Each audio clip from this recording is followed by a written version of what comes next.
जबरदस्ती काम कराता है तो आप हमें बताइए, हम उस दरोगा की एफआईआर कराएंगे। हम उस दरोगा की एफआईआर कराएंगे जबरदस्ती।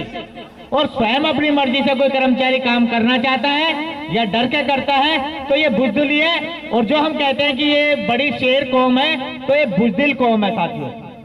मैंने कई कर्मचारियों को देखा और मैं आपको बता दूं, मेरे दरवाजे पे एक लेडीज महिला काम करती है। मैंने उसे कहा, बहन जी हड़ताल चल रही है, आप लोगों की लड़ाई के लिए नेताजी वहां लड़ रहे हैं। उसने मेरे को पहले दिन ये कहा कि जी दरोगा जबरदस्ती करता। मैंने राजकिशोर को फोन कहा, मैंने कहा भाई जेल जाएगा क्या? कहने लगा भाई साहब कैसी बात कर रहे हो, लिखवा के ले जाओ। कोई भी कर्मचारी ये कह दे कि मैं जबरदस्ती कर रहा हूं या काम के लिए कह रहा हूं, भाई ठीक है, ऊपर से कोई ऑर्डर अगर अधिकारी निकालते हैं उनकी लिस्ट भेजो, उनको ये करो वो करो, वो तो उनका मजबूरी होती है। काम अपनी मर्जी से करते हो तुम, मेरे से करा के दिखाए। अपनी मर्जी से करते हैं सब लोग काम। तो जो कर्मचारी अपनी मर्जी से काम कर रहा है वहां पर, मैं उनसे आप लोगों से प्रार्थना करूंगा कि वो आप लोग उन्हें प्यार से सब लोग समझाएं कि भाई हमारे हकों की लड़ाई चल रही है। नेता रात दिन अपना परिवार, अपने बीवी बच्चे, अपने परिवार रिश्तेदार यहाँ। साथियों अभी हमारे पास ये 2-3 महिलाएं आई हैं। कौन सा दरोगा है जरा नाम लिख लो, हम उससे प्यार से बात करेंगे और हम उससे पूछेंगे, धिंगान साहब उस दरोगा का नाम लिखो जरा, हम बात करेंगे भाई जबरदस्ती क्यों काम करा रहे हो तुम। 234 में कौन जबरदस्ती काम करा रहा उसका नाम ले लो।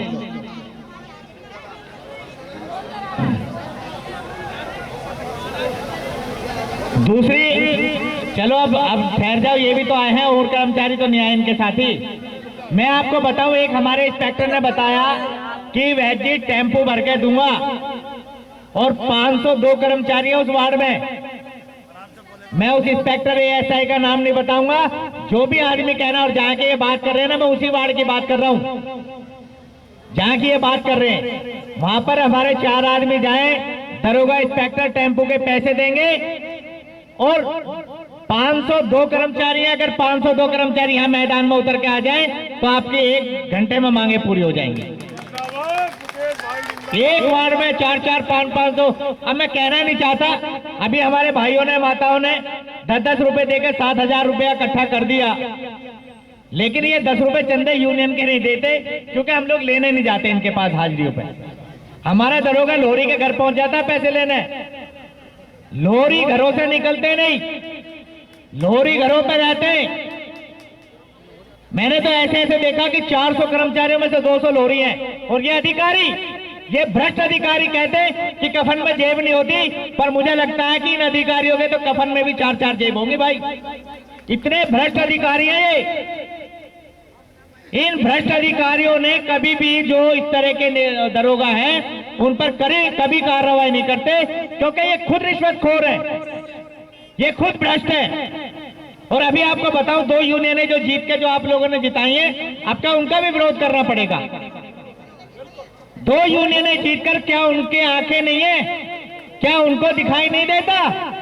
उन लोगों के घरों पर जाकर उनके पुतले फूकने चाहिए साथियों आप लोगों को। आप यहाँ जो लड़ाई लड़ रहे हैं उन्हें गलत बताते, जो लोग घरों पे बैठे हुए जीत करके उनके पुतले फूके। आपने पिछली बार देखा भी होगा, जब उन्होंने आप लोगों के साथ गद्दारी की थी तो हमारी कुछ माताएं बहनों ने उनके घर पे जाके शर्म से डूब के मरने के लिए जगह नहीं है साथियों। ऐसे लोगों के लिए गद्दार है वो लोग समाज के, और वो बयानबाजी करते हैं कि हमें तो पता ही नहीं है हड़ताल चल रही है। तुम्हारे तलवे चाटे ये बड़े बड़े लीडर। धिंगान साहब तुमसे उम्र में भी बड़े हैं, तजुर्बे में भी बड़े हैं और तुमसे नेतागिरी में भी बड़े हैं। अगर धिंगान साहब तुम्हारे आके तलवे चाटे तो तुम्हें पता चल जाएगा। फिर यहाँ आकर के गद्दारी करते हैं, मैंने स्वयं देखा है। यहाँ गद्दारी करते हैं, यहाँ अधिकारियों के तलवे चाटते हैं और यहाँ नेताओं के तलवे चाट करके और गुमराह करके कर्मचारी को और समाज को गुमराह करते हैं साथियों। हमें नहीं है ऐसे गद्दार नेताओं की जरूरत, हमें ऐसे गद्दारों की जरूरत नहीं है। और अगली बार आप ही सब लोग प्रचार करेंगे कि किसको वो, अगर वैसे तो चुनाव हम होने नहीं देंगे, यदि 1% चुनाव हुआ तो आपका आप लोगों से बहिष्कार कराएंगे। और मैं निवेदन करूंगा अपनी माताएं बहनों से, उनके घरों पर नेताजी से बात करूंगा मैं कि उनके घरों पर जाकर के उनके पुतले फूकने चाहिए। और आपको खुशखबरी बताना चाहता हूं कि कल आपकी जो 3 फरवरी को पिछली बार आप लोगों ने हाई कोर्ट में केस डाला था, कल उसकी हेयरिंग भी है। और भगवान ने चाहा तो आपकी तनख्वाहों से हमें लेना देना नहीं है, तनख्वाह तो इनका बाप भी देगा। इनके हलक में हाथ देके छीन लेंगे तनख्वाह हमारी जरूरत नहीं है। हमारी जरूरत है कि जो इन्होंने धारा एफआईआर लगाई है इसको खत्म कराना हमारी ड्यूटी है। हमारी ड्यूटी है। हमारा 2 साल का बोनस चाहिए। हमारे जो 30-30 साल से हमारी माताएं बहनें कच्ची हैं उनको पक्का कराना है। ये हर बार हमें अब चारों तरफ से मैसेज कर रहे हैं तनख्वाह दे रहे हैं। तनख्वाह तुम्हारा बाप भी नहीं दे सकता। 4-4 महीने की तनख्वाह पूरे डिपार्टमेंटों की रुकी पड़ी है और तुम सफाई कर्मचारी को गुमराह करना चाहते हो एक तनख्वाह दे करके। 2-2 तनख्वाह सफाई कर्मचारी की है, 4-4, 5-5 तनख्वाह इंस्पेक्टरों की है, डॉक्टरों की है। तुम्हारी माँ ने दूध पिया है तो आप तनख्वाह देकर दिखाओ सबकी। हम धरना खत्म करेंगे, तुम सबकी तनख्वाह देकर दिखाओ। लेकिन जब कपड़े जो लोग फाड़ते, डॉक्टरों ने कपड़े फाड़े तो तनख्वाह दे दी, कर्मचारी कपड़े फाड़ते कर्मचारी को दे दो।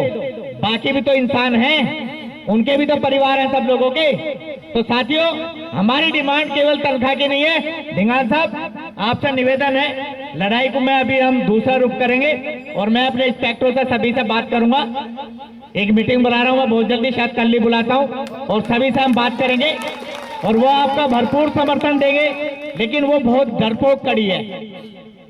वो हमेशा इतने डरपोक हैं क्योंकि उन्होंने भी कई लाख रुपए महीने की, देखो रिश्वत तो वो चली रही है पूरे हिंदुस्तान में। अब वो रिश्वत लेते हैं इसलिए वो ज्यादा लड़ना पसंद नहीं करते। वो सोचते हैं वो 2-4 लाख रुपए महीने के जो आते हैं वो ना चले जाए। नौकरी की परवाह नहीं करता कोई भी। नौकरी तो देखो 75% इनका बाप भी देगा। तभी तो मोदी जी उस नौकरी को खत्म करना चाह रहे हैं कि सरकारी कर्मचारी ज्यादातर गरीब तबके का होता है। जो बड़े अमीर लोग होते हैं वो तो बिजनेस करते हैं, वो तो करोड़ों कमाते हैं। लेकिन गरीब तबके का लोग तो यही एक सुविधा बाबा साहब ने दी थी। इसमें जो संविधान लिखा गया, जो कानून बनाए गए, उसमें सरकारी आदमी के लिए क्या क्या सुविधाएं होनी चाहिए, उनसे वंचित करने के लिए, आरक्षण खत्म करने के लिए, वो सारी चीजें जो बाबा साहब ने हमें दी थी उनको खत्म करने का काम ये पार्टियां कर रही है।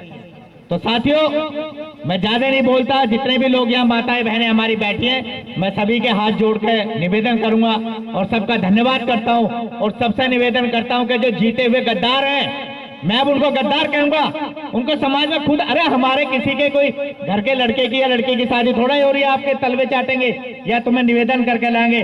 जहां समाज की आग होती है आप सब लोग कूद के पड़ते हैं वहां पर कि भाई यहाँ कर्मचारी है। जिन यूनियनों को तुम चला रहे हो वो इन्हीं कर्मचारियों की यूनियन है साथियों।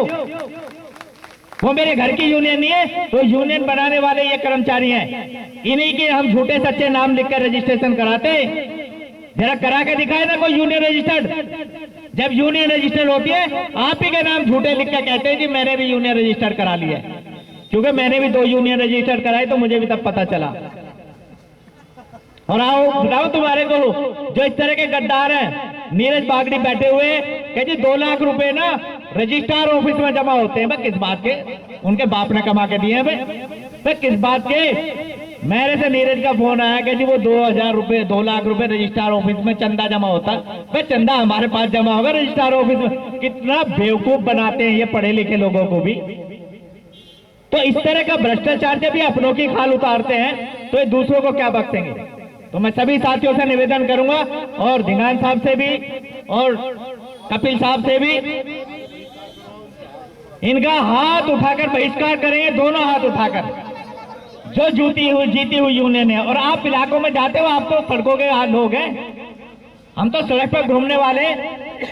जो माताएं बहनें काम कर रही हैं उन्हें प्यार से बताएं, समझाएं कि जी हम लोगों की जो लड़ाई चल रही है उसमें आप योगदान करें। और अगर किसी भी कर्मचारी का बुरा होगा तो उसके जिम्मेवार हम लोग होंगे। आज तक इससे पहले भी कई बार इन्होंने ऐसे ऑर्डर निकाले हैं और इनके ऑर्डर निकले हुए हमने बत्ती बना के नेताओं ने इनके हाथ में दे दिए। ये तो पता दे देते हैं हम हाथ में, तो बत्ती बनाकर और 2-2 महीने की इन्होंने तनख्वाह भी काटी है। वो तनख्वाह भी हमने बत्ती बना दी थी। तो आप सब लोग अगर इस तरह से डरेंगे तो फिर ये लड़ाई बड़ी भारी पड़ेगी। लड़ाई तो हम जीतेंगे, ये तो तय है। जरूरी नहीं है अगर 4 लोग हमारे साथ नहीं है तो हम लड़ाई हार जाएंगे। हमारे साथ आप जैसी जनता हमारे साथ है तो लड़ाई हम जीतेंगे। तो मैं आपसे निवेदन करूंगा कि इस लड़ाई को और थोड़ा सा तैयार रखें। बेशक तनख्वाह सैलरी हमारी आ भी जाए, तब भी हम लोगों को ये लड़ाई जारी रखनी है।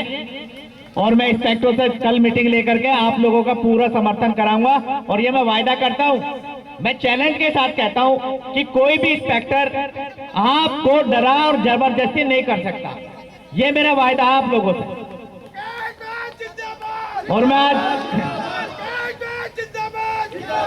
हमारी सुपरवाइजर यूनियन ने समर्थन दिया हुआ है। हम ये नहीं है कि यूनियन ने समर्थन नहीं दिया, और समर्थन दिया है तो अग्रवाल जी के साइन है उस पे, जो हमारे महामंत्री हैं आर.के. अग्रवाल जी के समर्थन पत्र पर साइन है दोस्तों। और अध्यक्ष मैं स्वयं तुम्हारे सामने खड़ा हूं, और मेरी पूछ पाड़ रही है तो पाड़ लो भैया, कोई बात नहीं। ऊंटवाल जी को ताकत लगा लें दो, आपके यही सही। अब तक तो हम इनसे लड़ रहे हैं, अब उनसे भी अपनों से भी लड़ लेंगे। क्या हो गया, अगर अपने गद्दारी करेंगे तो हम अपनों से भी लड़ेंगे साथियों। अगर अपने गद्दारी करेंगे तो गद्दारों का तुमने पहले इलाज करा है। मैं तो बहनों की गाली भी नहीं बता सकता इस मंच पर, क्योंकि सब सुन रहे हैं। हाँ, इतनी बढ़िया बढ़िया गाली दी थी, शर्मदार होते तो इस्तीफा देकर घरों में बैठ जाते।